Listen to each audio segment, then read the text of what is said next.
स्वागत है आपका नेटफ्लिक्स न्यूज में और मैं हूं आपके साथ जोहम रुबा। विनोद कांबली और सचिन तेंदुलकर दोनों ही खिलाड़ियों ने अपने करियर की शुरुआत गुरु रमाकांत अचरेकर सर की छत्रछाया में की थी। शुरुआत में बॉलर्स के छक्के छुड़ाने वाले विनोद कांबली का करियर आखिरकार बेहद ही कम समय तक के लिए क्यों रहा? क्या कांबली अपनी बढ़ती लोकप्रियता को संभाल नहीं पाए थे? क्या विनोद कांबली के आसमान छूते करियर पर भारी पड़ गई थी उनके बचपन के दोस्त सचिन तेंदुलकर की सादगी? आखिर ऐसा क्या हुआ था कि दोनों की बचपन की दोस्ती में आ गई थी दरार? आज हम आपको विनोद कांबली से जुड़े कुछ ऐसे ही किस्सों के बारे में बताने जा रहे हैं जिसकी वजह से सचिन और कांबली के बीच बढ़ गई दरार और डूब गया कांबली का करियर। विनोद कांबली और सचिन तेंदुलकर से जुड़े इस विवाद को जानेंगे, लेकिन उससे पहले आप कर लें चैनल को सब्सक्राइब और साथ ही बेल आइकन दबाना ना भूलें ताकि हर अपडेट आप तक पहुंच पाए। सचिन तेंदुलकर और विनोद कांबली दोनों ही मुंबई के शिवाजी स्टेडियम में अपने क्रिकेट की प्रैक्टिस करते थे। सर अचरेकर अपने सभी खिलाड़ियों के खेल को एक एक कर जज करते थे। कांबली के खेल की शैली सचिन से कई गुना ज्यादा आक्रामक थी, जो विनोद कांबली के शुरुआती राष्ट्रीय खेल के दौरान देखी गई थी। कांबली ने भारत की तरफ से 17 टेस्ट मैच और 104 वनडे मैच खेले। कांबली जिस समय 16 साल के थे उस वक्त उन्होंने पहली बार हैरिस शील्ड ट्रॉफी में 349 रनों की शानदार पारी खेली थी। इस खेल में कांबली के पार्टनर थे उनके सबसे अच्छे दोस्त सचिन तेंदुलकर, जिन्होंने 326 रनों की पारी खेली थी। विनोद कांबली और सचिन तेंदुलकर ने नाबाद 664 रनों की पारी खेलकर क्रिकेट जगत में एक नया कीर्तिमान कायम कर दिया था। हालांकि अचरेकर सचिन से ज्यादा कांबली को काबिल समझते थे, लेकिन आज सचिन तेंदुलकर क्रिकेट के भगवान कहे जाते हैं, लेकिन विनोद कांबली महज एक ट्रेनर बनकर रह गए। विनोद कांबली ने खुद इस बात का खुलासा किया था। कांबली ने अपने डूबे हुए करियर का जिम्मेदार अपनी खराब आदतों और दूसरों के प्रति अपने बुरे व्यवहार को बताया था। हालांकि कांबली ने अपने डूबते करियर के लिए सचिन तेंदुलकर पर भी निशाना साधते हुए कहा था कि जिस वक्त उन्हें सबसे ज्यादा सचिन के सपोर्ट की जरूरत थी, सचिन ने उनका सपोर्ट नहीं किया। तो अब आपको बताते हैं कि कैसे शुरू हुई करियर की शुरुआत। 29 जनवरी 1993 को पहली बार कोलकाता के ईडन गार्डन में विनोद कांबली ने राष्ट्रीय टेस्ट खेल से शुरू किया था।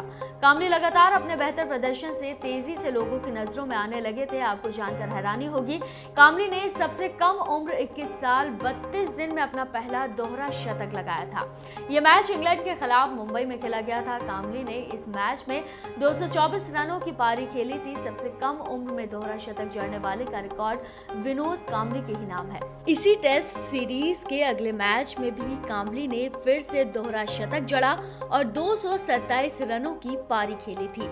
इसके बाद तो जैसे चारों तरफ कांबली का ही सिक्का कायम होने लगा था। कांबली ने टेस्ट मैच की 14 पारियों में सबसे तेज औसत से 1000 रन बनाए। अपने 17 मैच के टेस्ट करियर में 17 मैच ही खेले, लेकिन बावजूद इसके 2 दोहरा शतक 4 शतक लगाए थे, जिसमें उनका औसत 54.2 थी। लेकिन महज 2 साल में ही कांबली ने अपने टेस्ट करियर को अलविदा कह दिया था। क्या था इस नाकामी की वजह? आइए आपको बताते हैं। कांबली ने बताया था कि वो अपने बढ़ते स्टारडम को संभाल पाने में नाकामयाब रहे थे। एक क्रिकेट सीरीज के दौरान कांबली श्रीलंका गए थे, जहां जिस होटल में कांबली रुके थे वहां की रिसेप्शनिस्ट के साथ अफेयर शुरू हो गया और उनसे शादी कर ली। कांबली के इस व्यवहार की वजह से उनकी छवि काफी हद तक खराब हो गई। इससे पहले नोएला लेविस से शादी तोड़कर आंद्रिया हेविट के साथ अफेयर शुरू हो गया।